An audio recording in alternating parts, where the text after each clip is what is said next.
출애굽기 15장 25절을 중심으로 신앙의 도돌이표는 완전한 승리를 준다. 좀 제목이 길지만 신앙의 도돌이표는 우리에게 완전한 승리를 준다. 이런 제목으로 함께 은혜를 나누고자 합니다.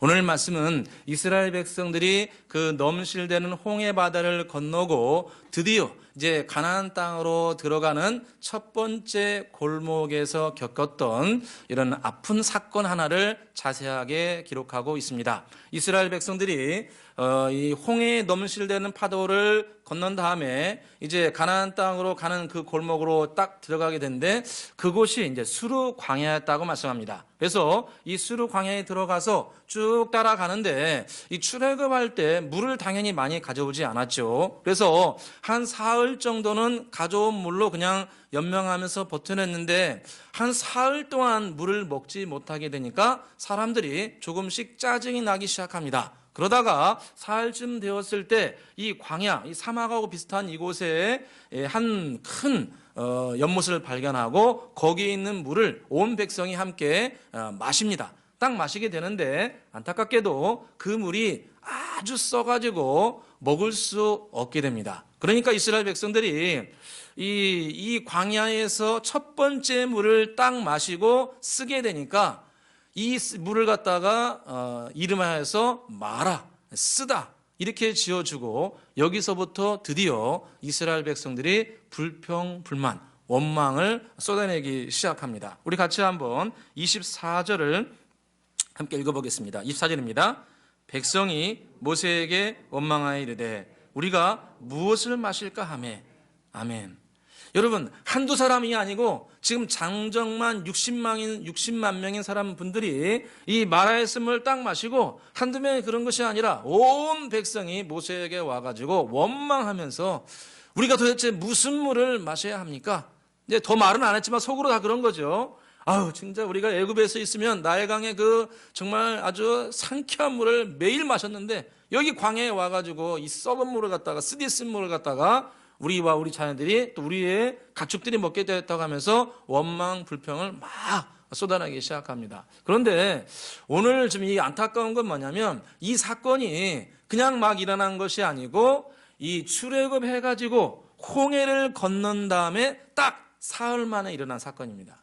홍해를 건넌 다음에 그러니까 주님께서 이스라엘 백성들을 불쌍히 여기셔가지고 400년 넘는 종살이에서 해방시켜 주시고 이 애굽의 장자들 갖다가 싹 다 죽이고 대신에 이스라엘의 장자들은 다 살려주고 그래가지고 출애굽한 다음에도 이 홍해를 지나게 되는데 홍해에 넘실대는 파도가 그냥 이스라엘 백성들을 몰아치고 또 뒤에서는 이집트의 최정예 군대들이 우리 이스라엘 사람들을 죽이려고 쫓아오고 그러니까 진퇴양난이죠. 앞에는 바다, 뒤에서는 이집트 최정예 군대, 기병대 이 사람들이 양쪽에서 샌드위치 해가지고 공격하게 되니까 죽을 지경이죠. 근데 주님께서 당신의 권능의 발로 이 홍해 바다를 밤새도록 바람이 불게 해가지고 양쪽으로 싹 몰립니다. 영화 같은 데 보면은 막 이 바다가 갑자기 막 한순간에 쫙 갈라진 것처럼 하는데 이 성경에 자세히 보게 되면 밤새도록 바람이 불었다고 합니다. 그래서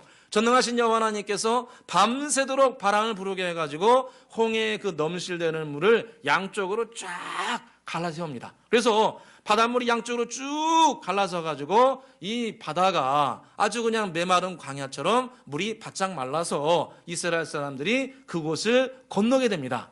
여러분 말이 이 정말 바다 가운데를 걸었지 자기 코앞에서 눈앞에서 넘실대는 바다가 쫙 갈라지고 거기를 그냥 저벅저벅 걷게 되었으니 그 감격이 얼마나 놀라웠겠습니까? 그래서 출애굽기 15장에 보게 되면 이 미리암과 여인들 또 이스라엘 백성들이 속옷치며 북치며 춤을 췄다고 나옵니다.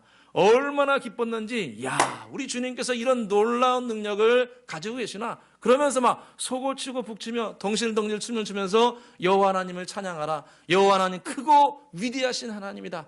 저 이집트의 기병대를 주님께서 완전히 무너뜨렸다. 이렇게 하면서 온 백성이 찬양하고 감사하며 그 홍해 바다를 지났습니다. 그런데 이런 엄청난 응답, 엄청난 기적, 엄청난 이 주님의 은혜 이것을 체험한 분들이 이 딱 3일 걷고 물 제대로 먹지 못하니까 바로 행하는 일이 원망, 불평, 불만. 왜 우리를 여기로 데려왔습니까? 왜 홍해를 건너게 해가지고 거기서 죽은 게 나을 뻔했다. 마치 이런 생각을 품고 원망, 불평, 불만을 토로합니다. 참 이것을 보게 되면 우리가 얼마나 연약한 존재인가를 알 수 있습니다. 꼭 이 이스라엘 분들만, 이 사람들만 그런 게 아닙니다. 모든 주의 백성들도 엄청난 응답을 받고 기적을 체험하고 은혜를 받고 오늘 예배 드리면서 또 은혜 받고 이 은혜 받은 것이 지속적으로 가면 좋겠는데 우리의 연약함과 부족함은 뭐냐면 이런 홍해바다와 같은 홍해바다를 건너는 이런 놀라운 체험을 한다 할지라도 우리는 그 은혜를 지속적으로 가져가기가 쉽지 않다는 겁니다. 또 불평하게 되고 또 원망하게 되고 또 하나님 앞에 또 사람 앞에 자기의 쓴물을 쏟아낼 수 있다는 겁니다. 그래서 오늘 말씀을 통해서 우리가 정말 이런 홍해를 건넜을 때 큰 은혜와 축복을 받았을 때 그 다음에 우리는 어떤 자세를 취해야 되는가. 또 두 번째로는 실제로 우리가 마라의 쓴물과 같은 일을 체험했을 때 우리는 또 어떤 신앙의 자세를 가져야 되는가. 우리 두 가지를 함께 살펴보려고 합니다. 먼저 우리가 홍해바다와 같은 큰 기도 응답을 받은 다음에 우리가 반드시 가져야 될 자세는 다시 주님께 돌아가야 됩니다. 다시 여호와 하나님께 돌아가야 됩니다. 오늘 백성들이 원망하고 불평하고 불만했다는데 성경의 수많은 곳에서 큰 기도 응답을 받고 큰 절망 가운데 회복되고 큰 질병 가운데 주님으로 말미암아 치료되고 회복되고 정말 가난과 저주로부터 주님의 은혜와 능력으로 점점 올라가게 되고 이런 놀라운 기도 응답을 받은 많은 신앙의 인물들이 이런 큰 응답을 받은 다음에 그 다음에 교만하거나 거만하거나 사람들 앞에 과시하거나 이로 말미암아 무너진 기록들이 허다히 많습니다. 대표적으로 히스기야가 그렇습니다. 여러분 히스기야가 얼마나 위대한 하나님의 사람입니까? 정말 위대한 일을 많이 했습니다. 북쪽에 있는 아수르가 18만 5천의 대군을 이끌고 예루살렘을 포위해가지고 완전히 말려 죽이려고 할 때 히스기야 왕이 목숨을 걸고 기도합니다. 자기의 신앙의 동역자인 이사야에게 보내가지고 함께 기도하자고 해가지고 밤새도록 성전에 올라가서 주님 강한 자와 약한 자에는 주밖에 도리가 없습니다. 주님 우리를 도와주십시오. 간절히 주님 앞에 기도했을 때 주님께서 천사 한 명을 보내가지고 다음날 18만 5천 명을 한 번에 다 그냥 생명을 거두어갑니다. 엄청난 기적을 체험합니다. 밤새도록 철회하는데 생각지도 못하는 방법으로 주님께서 이스라엘은 아무것도 할 일도 없고 천사 한 명 보내가지고 18만 5천 명을 싹 다 생명을 거두어갑니다. 그리고 또 얼마 있다가 히스기야가 주님께로부터 말씀을 받습니다. 그게 뭐냐면은 히스기야야 너는 여기까지 하고 천국 올라와라 해가지고 네가 암병이 걸렸으니 천국에 올라와라. 네 집을 정리하고 유언하라. 이렇게 말씀합니다. 그때 나이가 히스기야가 40살이었습니다. 한참 때였죠. 한참 때 주님께서 자녀도 없는데 여기까지 끝내라 이렇게 하니까 그때 히스기야가 성경에 보니까 성전 올라갈 겨를도 없었습니다. 성전 올라갈 겨를도 없고 그 자리에서 무릎 꿇고 벽을 향해서 간절히 기도합니다. 벽에다 고개를 쳐박고 여호와여 주님 제가 주님 앞에 그동안 부족한 것도 많지만 진심과 전심으로 행했던 것을 기억해 주시고 나를 좀 불쌍해 달라고 간절히 기도합니다. 열왕기하 20장에 보니까 히스기야가 낯을 벽을 향하여 여호와께 기도하여 이르되 여호와여 구하오니 내가 진심과 전심으로 주 앞에 행하며 주께서 보시기에 선하게 행했던 것을 기억하여 주옵소서 하고 히스기야가 심히 통곡하더라. 아주 심히 통곡하면서 주님 저를 지금 데려가시면 안 됩니다. 저는 후손들도 없고 그리고 제가 주님 앞에 부족하지만 진심과 전심으로 행했던 그것들을 좀 기억해 주십시오 라고 간절히 기도합니다. 그러니까 주님께서 뜻을 돌이키시고 히스기야의 병을 3일 만에 고쳐줍니다. 이 엄청난 질병을 갖다가 사흘 만에 고쳐주시고 성전에 올라가게 하시고 또 생명도 무려 15년을 연장을 시켜줍니다. 여러분 생사는 주님께 달려 있습니다. 주님이 정해놔요. 너 어디까지 살아라. 뭐 하다 와라. 대충 다 정해놨어요. 주님께서 15년 딱 연장시켜줍니다. 그래서 히스기야가 이런 엄청난 기도응답과 축복을 받는데 문제는 이제 그 다음부터 일어납니다. 여기까지 해가지고 히스기야가 쫙 나가면 좋은데 성경에 보니까 이때 갑자기 히스기야가 엄청난 기도응답을 받은 그 뒤로부터 자랑하기 시작합니다. 자랑하기 시작해요. 내가 기도를 열심히 해가지고 나라가 부강해졌다. 내가 성경을 많이 읽어서 부강해졌다. 내가 주님께 밤샘 철야해서 기도응답을 받았다. 이렇게 해가지고 어떤 일이 발생하냐면 그 당시에 바벨론은 조그마한 나라였어요. 조그만 나라인데 그 바벨론이라는 나라에서 그 사신을 보내가지고 선물을 줍니다. 그러니까 히스기야가 마음이 우쭐해가지고 자신의 나라에 있는 모든 국방 무기들을 갖다가 싹 다 보여주면서 자랑하기 시작합니다. 바벨론 신하들이요, 이런 무기 봤습니까? 이런 무기 봤습니까? 하면서 무기를 싹 자랑하는 겁니다. 성경에 뭐라고 말씀하시냐면 열왕기하 20장 13절에 보니까 히스기야가 사자들의 말을 듣고 자기 보물과 금은과 향품과 보배로운 기름과 군기교와 창교의 모든 것을 사자들에게 보여줬더라. 자랑하면서 자기들의 국방무기, 금은보와 또 성전이 얼마나 막 금으로 쫙 치장되어 있는가, 이것을 이 바벨론의 그 신하들 앞에 사절단에게 자랑하기 시작한 거예요. 과시한 거죠. 과시한 거예요. 그런데 주님께서 이 모습을 보고 크게 실망하십니다. 크게 실망하세요. 왜 그러냐면은 히스기야가 여호와 하나님께는 전혀 돌아가거나 보답하지 않고 사람들 앞에 자랑하고 과시하고 교만하고 이렇게 하니까 주님께서 굉장히 마음에 서운하고 또 실망감이 극에 달하십니다. 그래서 주님께서 뭐라고 말씀하시냐면 안 되겠다. 안 되겠다 하시면서 내가 네 자신과 후손에게 벌을 내리라. 주님께서 이렇게 말씀합니다. 역대하 32장 25절에 히스기야가 마음이 교만하여 그 받은 은혜를 보답하지 아니하므로 진노가 그와 유다와 예루살렘에 내리게 되었더라. 이렇게 말씀합니다. 이 성경의 해석입니다. 그의 신앙과 삶에 대해서 주님께서 성령의 감동으로 해석하게 하신 거예요. 뭐라고 해석하셨냐면 이때 히스기야는 마음이 교만하여 누구에게 보답하지 아니했다는 겁니까? 여호와 하나님께 그 받은 은혜를 보답하지 아니했다. 보답하지 않은 건 다른 게 없어요. 겸손하게 다시 주님께 돌아가지 않은 거예요. 예전에 그 어려움과 고난 가운데 겸손하게 주님을 의지하고 주님께 감사하고 또 주님 앞에 받은 은혜를 따라서 예물 드리고 이렇게 나갔던 사람이 축복받고 기도응답받고 홍해를 건너고 이렇게 되니까 이제는 뭐 우쭐해진 거예요. 교만해진 거예요. 이제 뭐 자행자제하고 거만하게 되는 거죠. 예전에는 걸음도 이렇게 겸손하게 걸었는데 뒷짐 짚고 걷는 거죠. 이렇게 예를 들면 이런 마음이 새록새록 마음에서 일어나가지고 교만하고 거만하게 됩니다. 그러니까 주님께서 말씀하시기를 히스기야가 그 받은 은혜에 보답하지 아니함으로 그와 그의 나라와 후손을 징벌하였다. 이렇게 말씀합니다. 반면에 성경에 보니까 다윗이 나오죠. 다윗이 어떤 일이 있었냐면은 그가 일평생 살아가면서 가장 큰 적 중에 하나가 블레셋 사람들이었습니다. 지금의 팔레스타인 해방지구 가자지구가 있지 않습니까? 블레셋 사람들, 지금의 이제 팔레스타인 사람들입니다. 이분들하고 굉장히 많은 전쟁을 합니다. 그래서 여러 차례 전쟁을 하는데 그 전쟁을 할 때 어떤 일이 있었냐면은 한 번은 이 블레셋 사람들이 르바임 골짜기, 거인의 골짜기라는 곳이 있는데 이곳에 가득히 있어가지고 그 다윗을 공격을 합니다.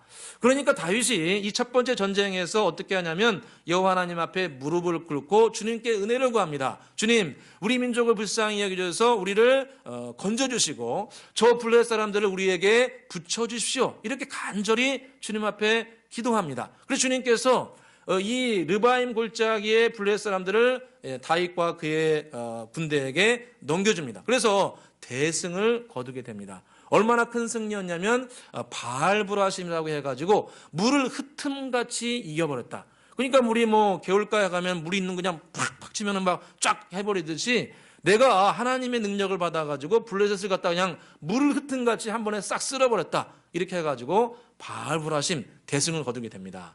그런데 이 바알브라심의 대승을 거두게 되고 얼마 안 있다가 블레셋이 또 쳐들어왔다고 성경에 말씀합니다. 사무엘하 5장 22절에 보니까 블레셋 사람들이 다시 올라와서 르바임 골짜기에 가득하게 되었더라. 그러니까 예전에 바알보라심에 승리했는데 이 사람들이 좀 몇 킬로 떨어져 갔다가 거기서 재정비한 다음에 몇 달 있다가 다시 또 유다를 공격을 한 거예요. 다시 또 올라와서 르바임 골짜기에 가득하게 됩니다.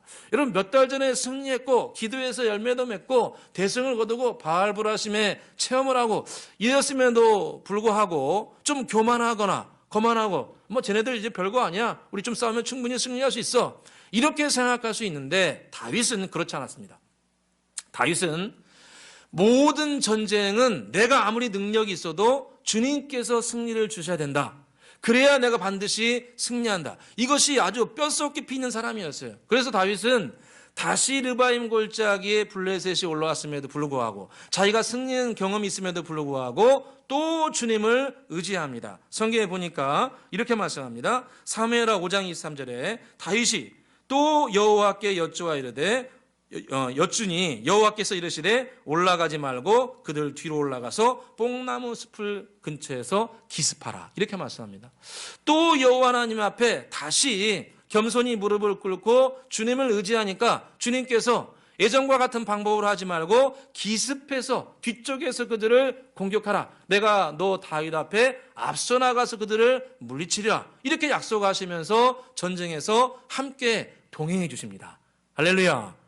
참 주님께서는 당신을 존중히 여기고 겸손히 나가는 자를 정말로 귀하게 여기십니다. 특별히 한 번 승리했다고 거만하거나 교만하지 아니하고 다시 이 도돌이표처럼 다시 처음으로 돌아가가지고 또 겸손히 주님을 의지한 자들을 귀하게 여기셔가지고 함께 더 동행해 주시고 더 큰 승리를 주십니다. 그래서 이 두 번째 르바임 전투에서 대승을 거두게 되는데 성경에 이 다윗의 군대가 차지했던 이 두 번째 전쟁을 통해서 차지했던 지역을 기록해 놓고 있습니다. 사무엘하 5장 25절에 보니까 이에 다윗이 여호와의 명령대로 행하여 블레셋 사람들을 쳐서 게바에서 게셀까지 이르게 하였더라, 이렇게 말씀합니다. 이 두 번째 전쟁에서 대승을 거두게 되는데 어디까지 가냐면은 게바에서 게셀까지 갔다. 이 게바는 지금 르바임 근처를 말합니다. 르바임 근처에서 어디까지 갔냐면 게셀까지 갔다. 게셀이 어딘지 찾아보니까 단책들을 보니까 어디냐면은 이 르바임에서 서쪽으로 25km가 떨어진 곳입니다. 25km. 여러분, 전쟁에서 패했는데 몇 킬로 도망간 거예요? 25km. 25km. 그러니까 이 전쟁에서는 블레셋이 완전히 세상말로 망한 거예요. 완전히 망했어요. 그러니까 예전에는 첫 번째 르바임 전투에서는 좀 패한 다음에 다시 회복해가지고 다시 또 공격할 수 있었어요. 그런데 이 두 번째 전쟁에서는 다윗이 겸손하게 신앙의 도돌이표처럼 다시 돌아가가지고 또 겸손하게 주님을 의지하니까 주님께서 블레셋 자체를 쓸어버렸습니다.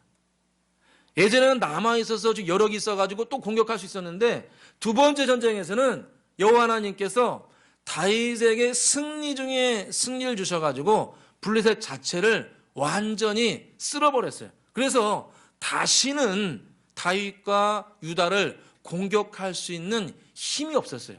그래서 성경에 게바에서 게셀까지 다윗이 차지하게 되었더라.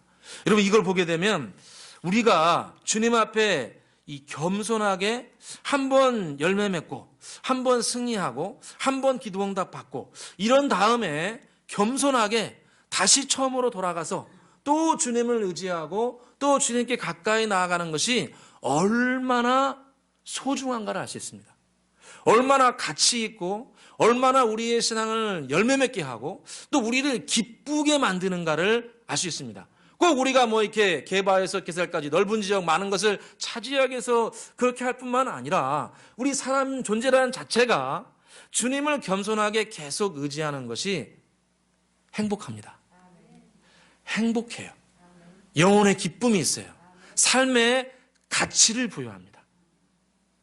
아파트 50평이 우리를 가치 있게 하는 게 아니고 신앙의 도돌이표처럼 주님을 다시 겸손하게 의지하는 것이 우리의 삶을, 우리의 신앙을 가치 있게 만듭니다. 그래서 주님께서 우리에게 부탁하시고 명령하신 것이 일평생 겸손하라.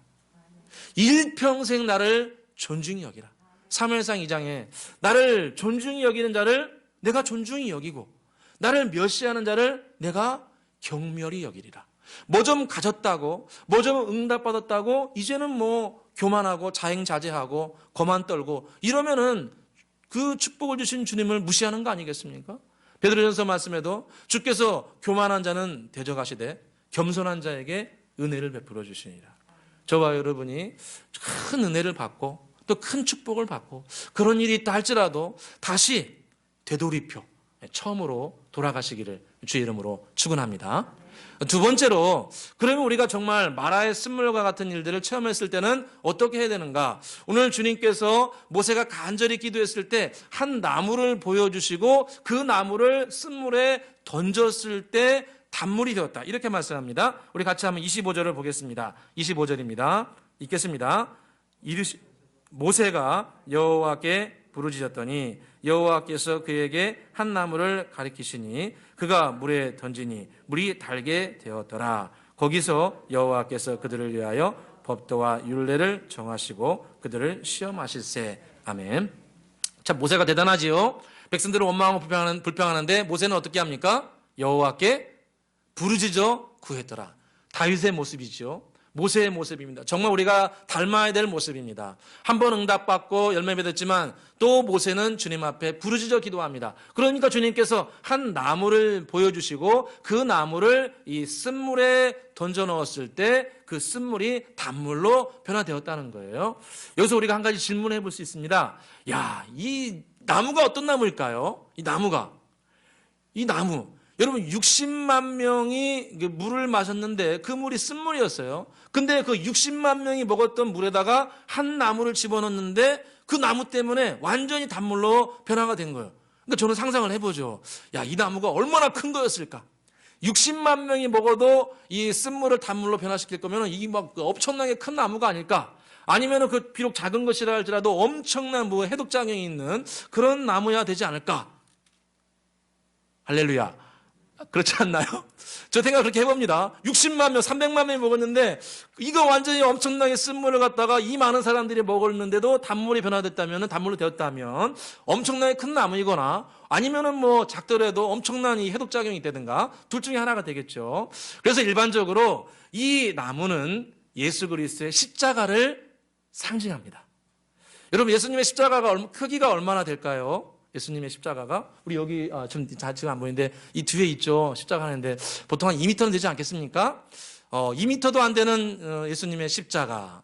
사람들이 보기엔 매우 작은 십자가, 작고 형편없고 볼품없어 보이는 예수님의 십자가. 그런데 예수님의 십자가는 어떤 쓴물이라도 단물로 변화시킬 수 있는 생명의 나무입니다. 생명의 나무예요.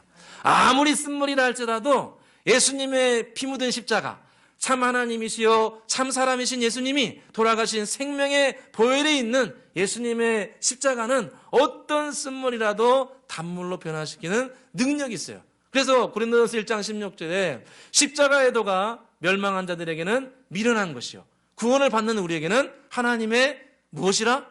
능력이라. 예수 그리스도의 십자가는 생명의 능력입니다. 이 예수 그리스도의 십자가의 능력을 던져야 돼요. 우리 마음속에 던져야 돼요. 우리 자신을 예수님께 던져야 됩니다. 오늘 성경에 나무를 던지니 그 나무로 말미암아 쓴물이 단물로 변화됐다는 거예요. 우리도 마찬가지예요. 우리도 우리의 삶을 예수님의 십자가에 던져야 됩니다. 예수님하고 나하고 거리가 멀면 안 돼요. 그냥 우리를 던져버려야 돼요. 할렐루야. 우리 인생을 던져버려야 돼요. 그냥 뭐 무책임하게 던지는 게 아니고 예수님을 전적으로 신뢰하고 예수님의 십자가는 어떤 쓴물로 단물로 변하시기 때문에 그 단물 되신 예수님께 예수님의 십자가에 우리의 삶을 온전히 맡기면서 전심으로 던져버리는 거예요. 마태복음 8장에 보니까 한 나병 환자가 예수님께 나옵니다. 레위기서에 보게 되면 그 나병 환자들은 일반인에게 나올 수 없었어요. 살이 썩어 들어가고 뭐 천병이라고 해가지고 완전 뭐 살이 썩어 들어가고 감각도 있고 나중엔 죽게 되니까 이것은 불치병이다 해가지고 일반인에게 나올 수 없었어요. 그래서 레위기에는 나오지 말라고 합니다. 그런데 이 신약에 예수님이 오신 때는 어떤 일이 발생하냐면 나병 환자들이 목숨을 걸고 예수님께 나와버려요. 예수님은 나오지 말라고 그러는데 이 십자가 되신 예수님께 목숨을 걸고 나와버립니다. 마태복음 8장 2절에 보니까 한 나병 환자가 나와 절하며 이르되 주여 원하시면 저를 깨끗게 하실 수 있나이다.